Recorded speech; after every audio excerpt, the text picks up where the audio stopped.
And we are live. Are we live? We might be dying. Luke, you're back from Germany and you're back in your bathroom. I am back in my bathroom indeed.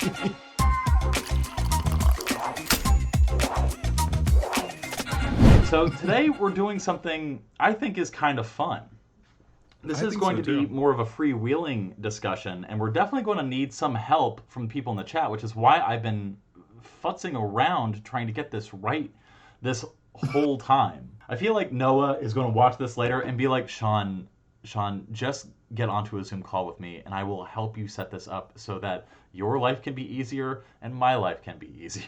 We are on the Copy That show. Yeah. Where like three copywriters, come together and drink coffee and we talk about copy, and hopefully it's useful for you. And we're as good at copywriting as we are bad at streaming. Yeah, we're tearing some copy formats, like as you can see on the screen, advertorials, booklets, books, and all that. I think it's very free form. I think we're going to do this sort of like haphazardly, but we have a couple of criteria right up here that I think you set up, Sean, right? This whole idea actually came from me misunderstanding a user on our Discord, or not our Discord, but the Copywriting Collective Discord named Corinthian. He basically was like, why don't you do non-ironically do a tier list of the different kinds of copywriting? He meant the different copywriters out there, like Gary Halbert and stuff like that. But I figured that it would be fun today to just like make a list of the different tiers of copywriting jobs. S tier, A tier, B tier, C tier, D tier, SEO tier, and F tier. SEO tier, I like that. I do that to trigger the content writers. I love them. They are delightful people. But we have to have a serious conversation about them. It's funny. I make fun of content writers, and I would say 80% of what I do is content writing. Let me share with you guys the criteria that I came up with for ranking a copywriting job. First thing first, it's not lucrative for you, it's lucrative for the business. The more valuable a piece of copy or job is to a business, not only are they more likely to compensate you for something, but if you knock it out of the park, you can really move the needle. And that expression, that cliche, moving the needle, is what business people are looking for. And if you are a copywriter that can move the needle, holy crap, they will want to keep working with you and just shoving dollar bills under your door forever. That's one of the reasons why the, who cares, I got paid mentality kind of hurts me in my heart a little bit. Because if you can drive value to a business first, before your own selfish needs, your selfish needs are going to get taken care of. Yeah, plus if you focus on delivering value, you are getting recurring clients instead of always looking for new clients, right? If you're always doing the, I don't care, I got paid, you're probably just going to have a very high turnover. You're going to get new clients, and that actually is quite exhausting. And it just feels good to be liked by your clients. It makes life a lot easier when they feel like you give a shit. I have a couple of clients that I work a lot with. I just know their business inside out. So I know what to do. I can do the job faster. I earn more money faster. They earn more money faster. It's just literally great for all of us. If you have a lot of clients, that requires a lot of bandwidth, thinking about a lot of different kinds of things, because all those clients are going to have different needs. They're going to be in different niches, or there's going to be so many more considerations. And so even if the dollar amount is the same, it's almost always going to be advantageous to you as a copywriter to have fewer, higher quality clients, because it will allow you to streamline your workflow, look for other opportunities, have a life, and do other things you enjoy. It's almost always better to do that. Very lucrative for the copywriter. Obviously, you got to get those bags. If there are bags, you must acquire them. Safety of skill set. That's safety of skill set. For example, here's a story that's a lead up to what I mean when I say high safety of skill set. We were working with Aurora Financial. We were testing ads for Altiture. And one of the things that they did, this is before responsive ads was a thing. One of the things that they did was, for creative, they put a bunch of images into a hopper and an AI just swippy swap stuff. And then they put a bunch of text into the ads, and then via an API, an AI just swippy swap stuff. And what they discovered was that the images that worked best and the text that worked best was often nonsensical. Stuff that a normal, sane person would never come up with. It's barely English, but they worked the best. Anybody who's used copywriting.ai, anybody who's used Jarvis, anybody who's used Snazzy, I've tested them all. And when it comes to, I would say, 90% of like what would constitute good copy, it's mostly useless. But in terms of the combinatorial exercise of coming up with different configurations of words and images that no human would come up with, AI is always going to beat a human. That's one of the other reasons why, like, you know, I talk about like safety of skill set. The other thing that you have to be concerned about is like outsourcing. What if you can get 80% like of the quality for a fraction of the cost?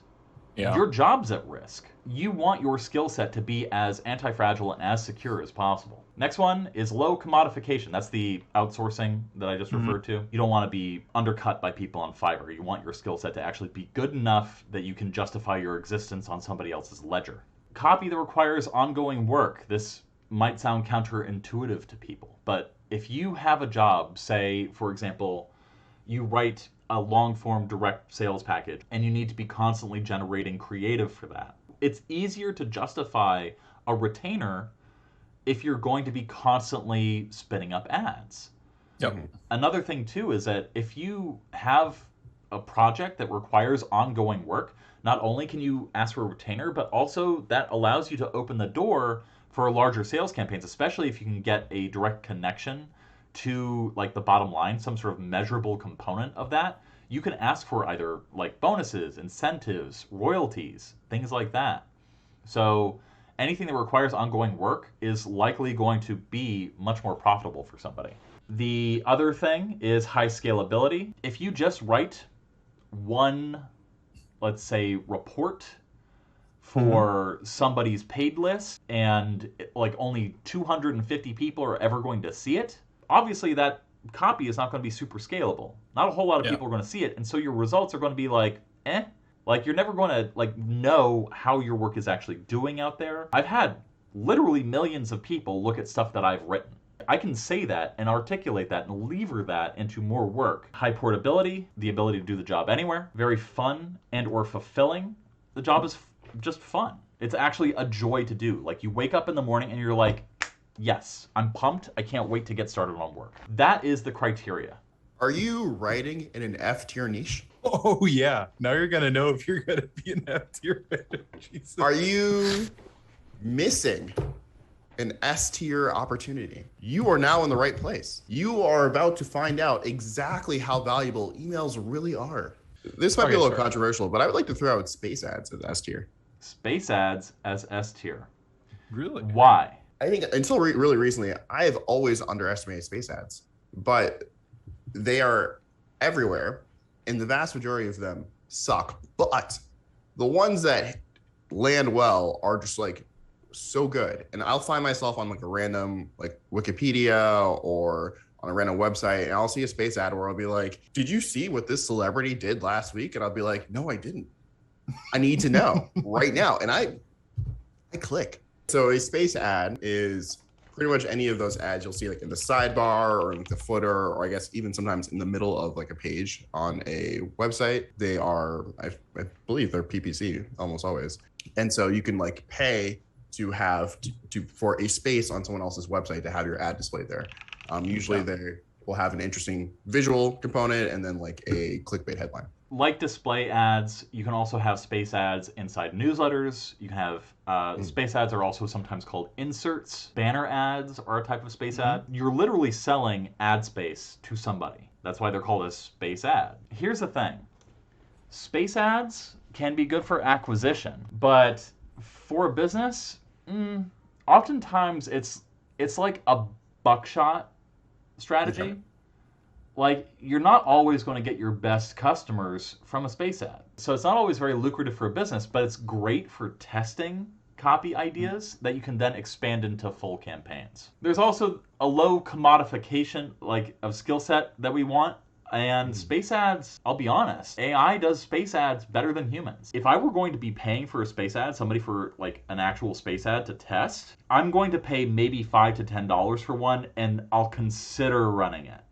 Because if it's not good, or if I don't think it fits with the business, I'm going to be like, not so much. Do you feel you need someone really skilled for space ads, Sean?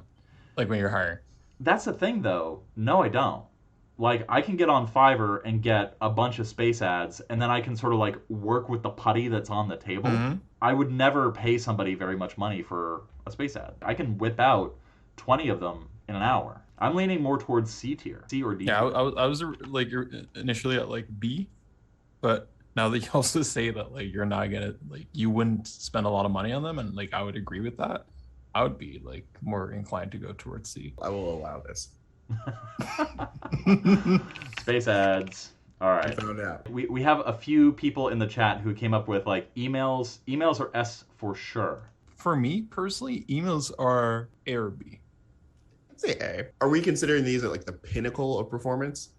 Because there are a lot of mediocre emails out there, and that probably. I think we just mean like the format, not so much like what other people are actually writing. Because I mean, you could like pick something that's S tier, and somebody could still turn it into a turd, right? Emails can be very lucrative for a business. True. But they aren't necessarily. We're talking in terms of like the potential that a person has. Yeah, potential, like a good one, basically, like a good email. Okay, then I'd say they're high A, low S. Yeah, I would say they're A. Email marketing is still one of the biggest money drivers for a lot of businesses, because an email list you can keep monetizing. You don't have to pay to acquire that customer. You've already acquired them, which means that every additional dollar you get from that email list is $1 in your pocket. In terms of the amount of time it takes to write an email, the amount of money you can command for an individual email is very high. And if you are like a rock star email copywriter, you can command a lot of money and potentially a royalty incentive, though only some email service providers and CRMs actually would allow you to do that effectively. And it's so rare that it's like get that out of your head. It's not going to happen until like you have at least 20 years under your belt. And in terms of like high safety of skill set, like if you write good, like, let me put it this way. There are two kinds of emails. There's content-based emails, like engagement emails, you know, stuff that's like a news article or like a blog post, things like that. Or conversely, marketing emails, which the sole purpose is to get a person to click so that they go to a sales page for a product that you're selling to that email list. Both of those are different skill sets, and both of those require different kinds of writing. So I would say that we should probably split them up, and I'm going to say that marketing emails, people who are good at writing marketing emails and lifts, would be A tier. Still, I think that content email or value email is still pretty good, but I would more put it around C or around B. I mean, I think it's easier to replace someone that writes content than someone that writes sales. They feel also sort of like an expense in a way because they're not directly generating cash. You can't really measure if it's that lucrative for the business or not. So I would put it around a B. If you're writing content and you don't have a direct one-to-one like KPI or measurement of how good your stuff is, your job is always on the chopping block. And I think Rod froze. Yeah. Sorry, 1 second. That is not a flattering photo of you, Mr. Satterwhite. Oh, hey. Okay. We're back. Oh, hello. I've done some content email writing, and I always get the impression that it's very commodity based. It's just like, oh, let's get another one. I think this is something I was thinking about a little bit when we brought up emails as a whole. But one of the reasons emails are so effective is because like you have that list that you're cultivating and then you are capitalizing on. You need to keep the list engaged. You need to keep the list interested. And so all of your emails cannot be these lift emails that are essentially offers that are trying to get them to do stuff. And so you need a way to provide value to the people that is engaging but not asking anything of them. And so those content emails do the work of keeping the list warm so that the lifts can actually like be functional. But would you consider that an expense or something that actually generates money? They're an expense, but the work of that expense is making everything else you're doing more effective. Yeah. And so are they directly generating business? I don't know. But they're like an important expense, right? Yeah.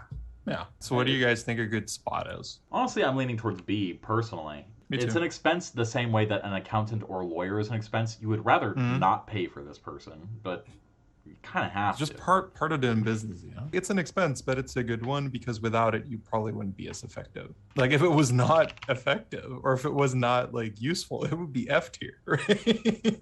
Because then it's an expense and it's not good. So speaking of like content, should we talk about content? First off, content is a big umbrella. There's social media Yeah. content, managers, things like that. There's bloggers, people who write books. There's People all who sorts have of content. shows on stream. SEO. What? People who have shows on Twitch like us. Yeah, this is content. We need to split it up. Like Okay. we can't just say content as a whole. It's too general. So Let's start with blogs. blogs. Blog Blogs. posts. Blogs. See? Yeah, I would put them on C as well. But why? I actually think that content, and especially blog content, can be very profitable if you can do them well. But they're a huge expense because like making like a big info site takes a lot of work, takes a lot of content, and you're thinking like 100, 200,000 words just to make like, $1,000 or a couple $1,000s a month. I'm also thinking that it's really hard to get eyes on those pages. There is already so much content out there that it's really hard to stand out. Like even if you're driving traffic to the page, like people are so desensitized to that kind of blog post that like you have to be so good to have people even notice or like feel like it's different from any other kind of like generic content that it feels not really worth. I mean, like I must say though, like as like if you are someone that is a copywriter and if you are good at writing already, it's pretty easy to get into this like industry and like probably succeed at it. But if this was like your first thing ever, I would not actually say like start making a blog because you're just going to spend like a year or year and a half writing 100,000 words and not really get anything back for it, and you're just going to be super discouraged. A lot of blogs are basically just knowledge-based posts, and the blogs that I read usually are like I'm using some sort of like software or service, and so I'll be looking for how to do a certain thing. I'll Google it. I'll find one of their blog posts. I'll read it. I'll engage with it. I might click around to another couple other articles for a related thing. And those are really useful, but those absolutely require a ton of very specific knowledge, both of the product and of how users are going to engage with the thing. And so to do that at scale is very, very difficult. Blogs are by nature one of the least scalable types of copy you can write on the internet. How do you get eyeballs on a blog?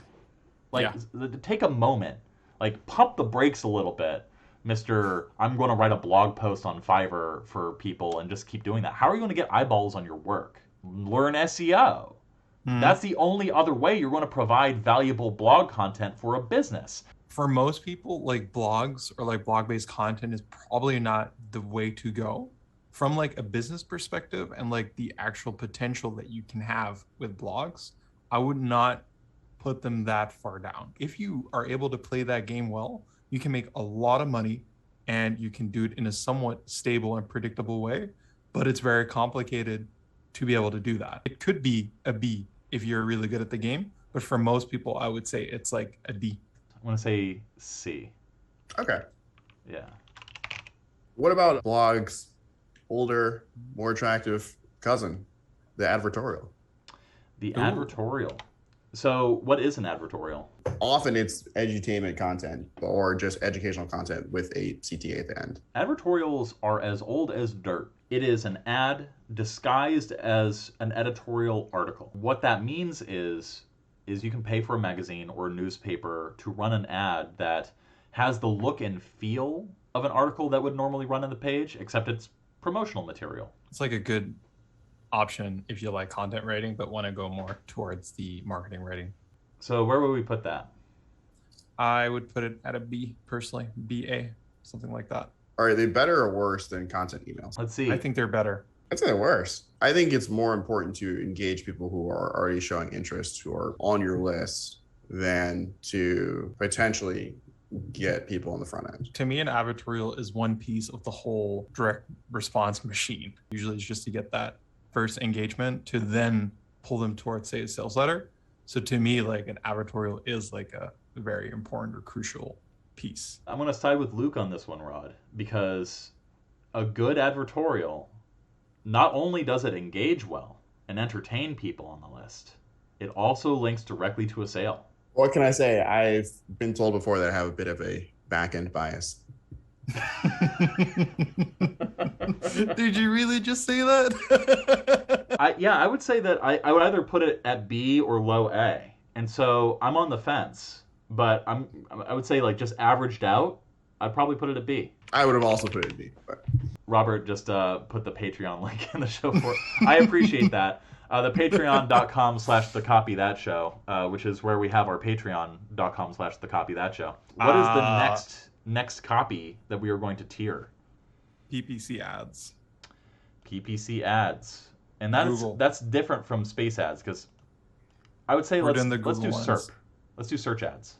Okay, search ads. Yeah. Perfect. Highly replaceable. Machines can do them. Not very fun. Oh, they're boring. They're so boring.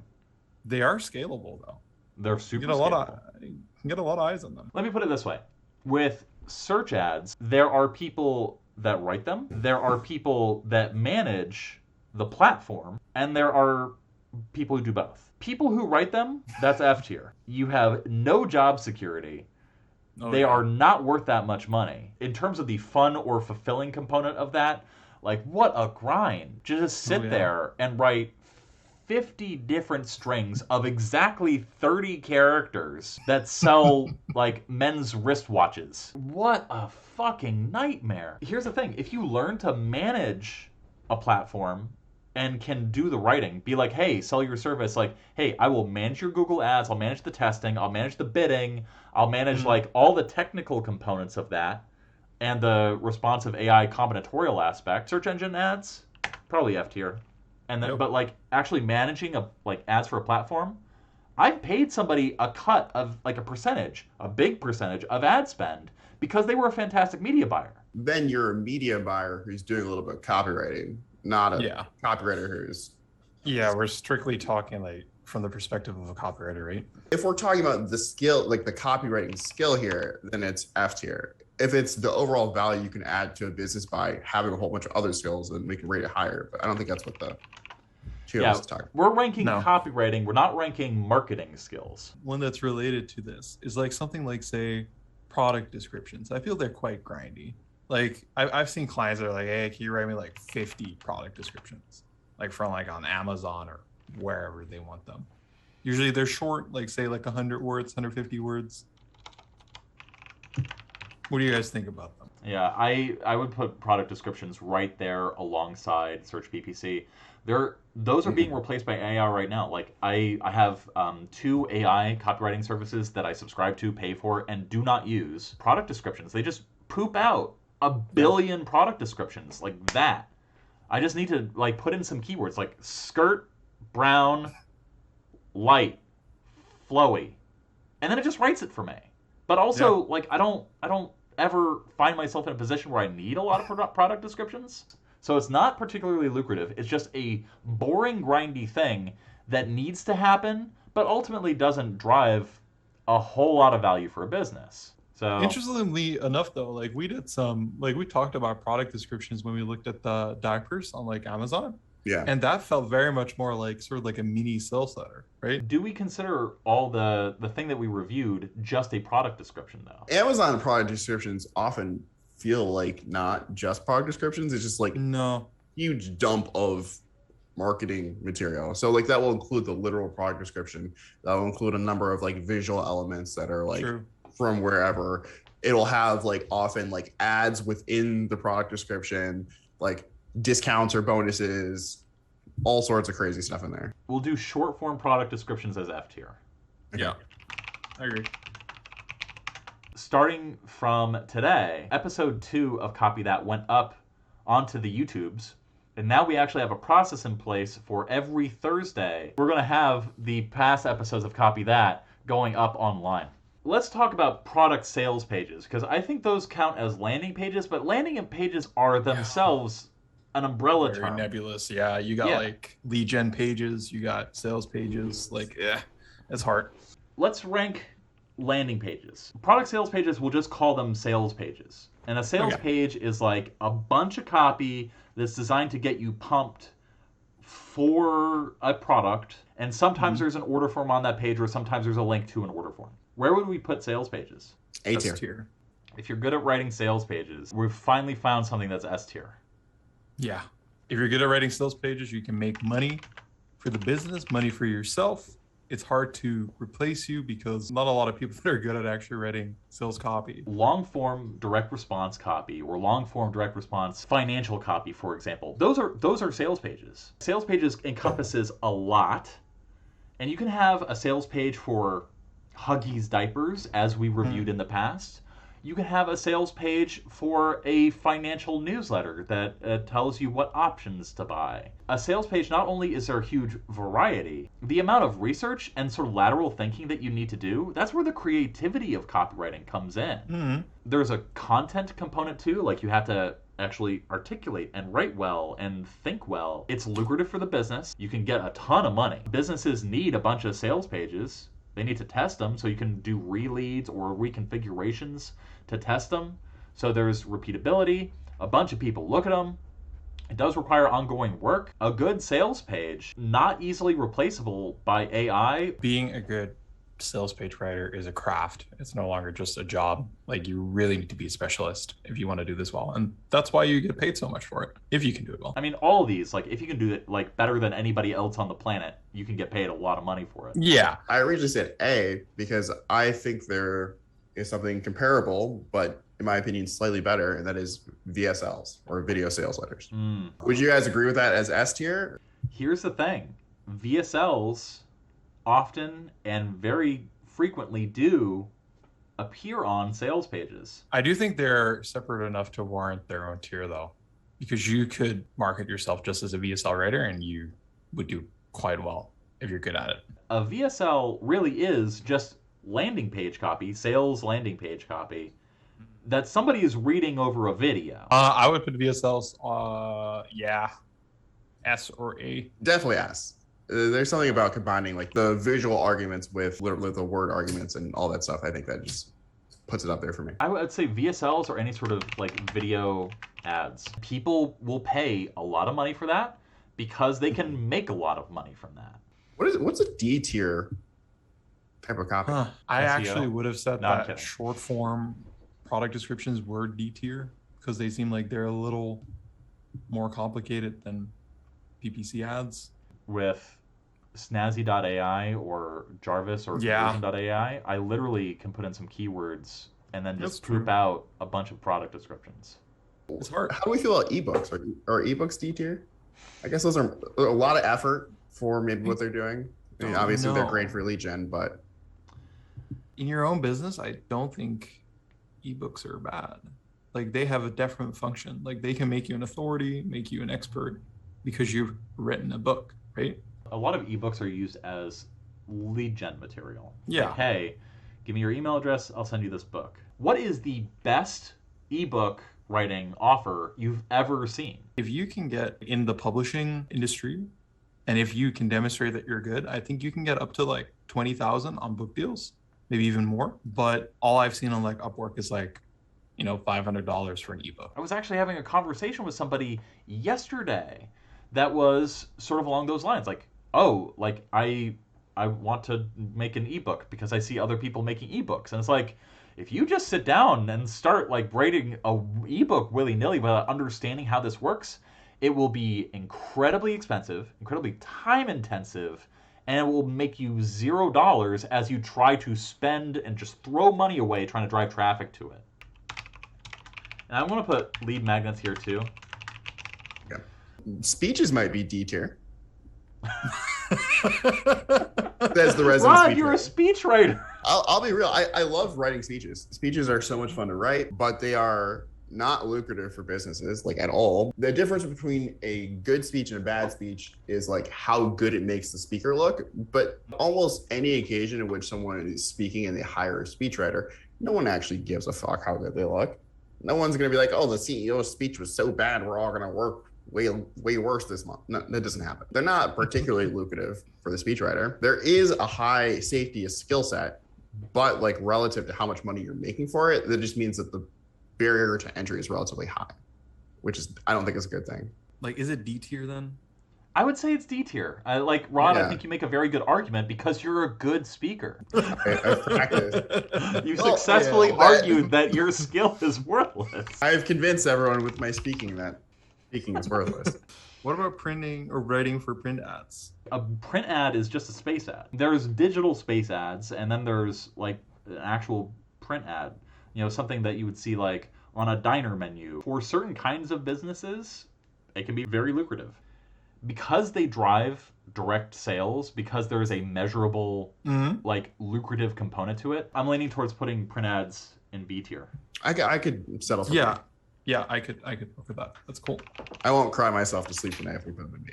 They just kept testing longer and longer form copy, and it kept working better and better.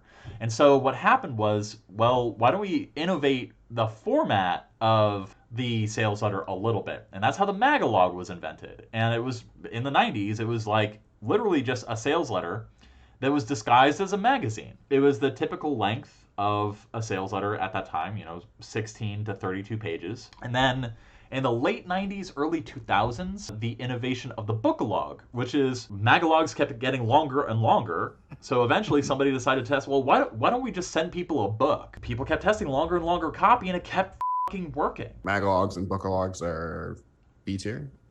That's the thing. Like, Magalogs and bookalogs are just sales letters. Technically, they're all S tier. They don't work as well as they used to.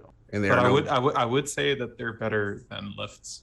I think direct mail, it's still very strong. Like, there's a reason why you have a physical piece of mail from Capital One or Visa every single week. Problem is scalability.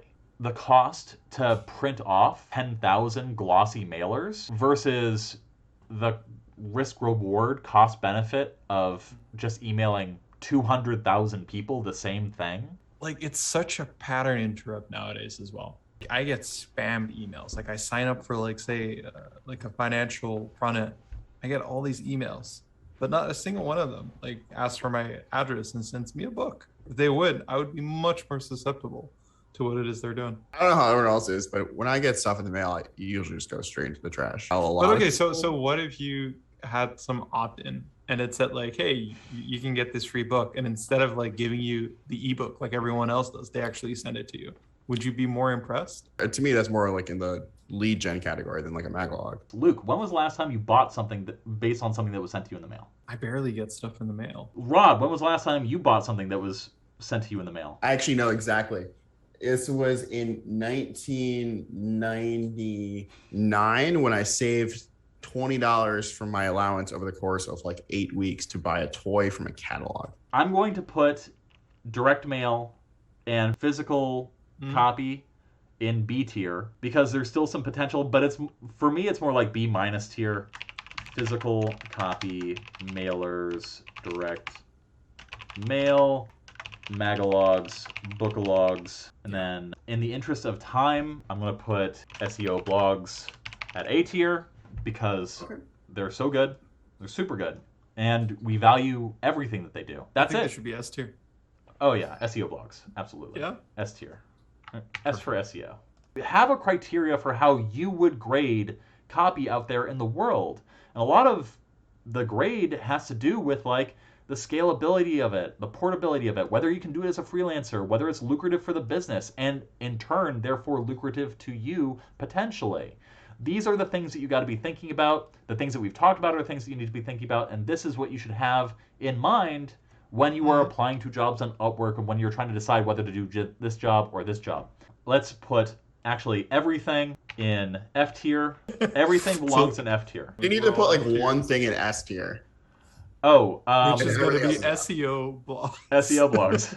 It's the only thing that's valuable. There's obviously more that we can rank, but like in all sincerity, like come up with the way that you would tier and rank your own copywriting. Do what you think is most lucrative for you, for the business, for your own goals. Just be deliberate. Sometimes even calculating, seldom prone to histrionics. All right? That has been the Copy That Show. Patreon, the patreon.com/the Copy That Show. We are going to put a post of all the different kinds of copywriting that you could market yourself as doing. If you like the show, subscribe. If you don't have the money to do it, don't subscribe. You know, like, we want to be mindful of you and respectful of you and your wallet. If you like us, give us your dollars. If you don't, we love you anyway. Go make that money. Have a lovely week. We love you. See you soon.